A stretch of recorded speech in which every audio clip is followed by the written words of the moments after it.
Há algo em nós que deseja permanecer, mesmo quando falamos do desapego, mesmo quando buscamos o silêncio, mesmo quando dizemos que queremos desaparecer.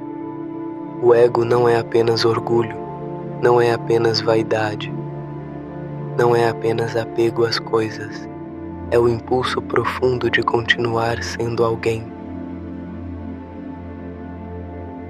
As faces do ego, Ram Dass.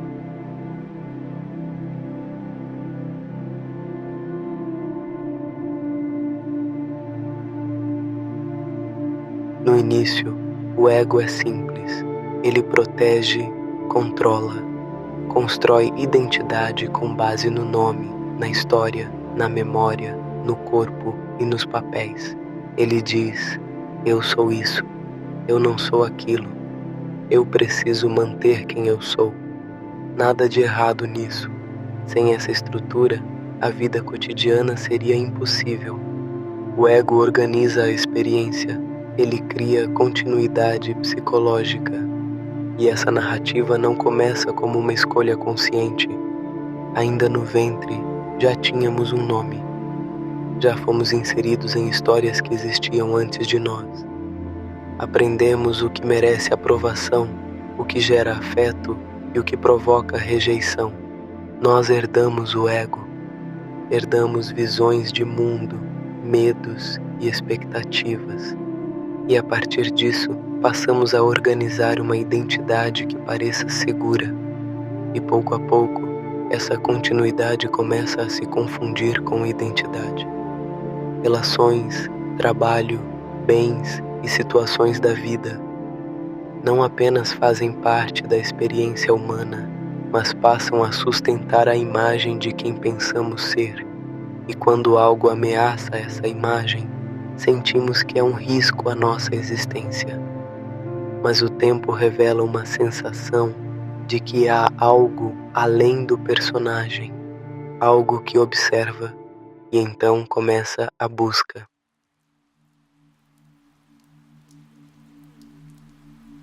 A jornada espiritual é cheia de paradoxos. Há momentos que parecem dissolver toda a identidade, e ainda assim, algo retorna, algo sempre volta, porque o ego não desaparece facilmente. Ele troca a máscara e se adapta. Ele aprende a linguagem da luz, aprende a falar de amor e rendição, mas continua dizendo silenciosamente: eu. Você pode ter uma experiência de unidade e então voltar dizendo: eu tive uma experiência de unidade. É quando o ego se refina, pois já não quer apenas segurança ou status. Agora ele quer despertar, quer meditar, expandir a consciência e transcender. O ego pode se transformar em um ego espiritual. Essa é uma das faces mais sedutoras. É o pensamento que diz: eu estou evoluindo, eu estou mais consciente, eu compreendi algo que outros ainda não viram. E quase sem perceber, surge a comparação. Não mais material, mas espiritual. Comparo práticas e estados de consciência. O jogo continua, apenas mudou de tabuleiro. Você pode se tornar alguém que é ninguém e ainda assim ser alguém. O ego aceita perder status, desde que permaneça como aquele que perdeu. Aceita abrir mão de bens, desde que haja alguém para saber que ele abriu mão. Aceita ser instrumento, desde que ainda exista o senso de eu sou o instrumento. E isso não é falha moral, é apenas continuidade. O impulso de não desaparecer. Talvez a face mais delicada do ego seja aquela que quer dissolver-se. Há um espaço entre dois pensamentos, um intervalo, um momento em que não há narrativa. Ninguém fica lá para dizer que conseguiu. Quando há verdadeira ausência de ego, não há alguém para celebrar. Então, o ego tenta repetir a experiência.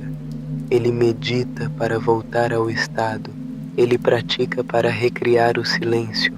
Ele busca o momento entre pensamentos, mas o que busca já é alguém. Há uma tensão inevitável nesse caminho. Uma parte quer correr para o uno, outra parte finca os pés no chão. Existe quase uma neurose espiritual, um impulso constante de tentar se livrar do ego, enquanto o próprio impulso de se livrar já é o ego operando. E isso não é fracasso, é humanidade. Queremos liberdade, mas não queremos deixar de ser aquele que é livre. Queremos dissolução, mas não queremos abrir mão do observador. Queremos Deus, mas não queremos morrer antes de morrer. E o medo mais profundo não é sofrer, é desaparecer. Entre dois pensamentos há uma fenda. Não é a conquista de uma nova identidade. É apenas espaço. Tu não entras ali como alguém e não sai dali com certificado. É um instante onde não há narrativa. E o ego não pode se instalar ali. Ele pode falar sobre isso, pode escrever livros e dar palestras, mas não pode permanecer, porque ali não há eu. Talvez o ego não seja um vilão, talvez seja um artista da continuidade. Ele troca de máscaras, troca de linguagem, troca de ambição, do material ao espiritual, da identidade ao desejo de não identidade. Mas seu movimento essencial é o mesmo, que eu continue, e talvez o caminho não seja destruir o ego, nem combatê-lo, mas vê-lo com lucidez e honestidade. Porque quando o ego é visto, algo suaviza, não há guerra, há compreensão, e talvez, apenas talvez, no silêncio entre duas ideias, haja um instante onde ninguém precise vencer, nenhuma face precise se sustentar, nenhuma história precise continuar, e nesse instante não há rosto, não há alguém iluminado, só há presença. E ninguém fica para dizer que esteve lá,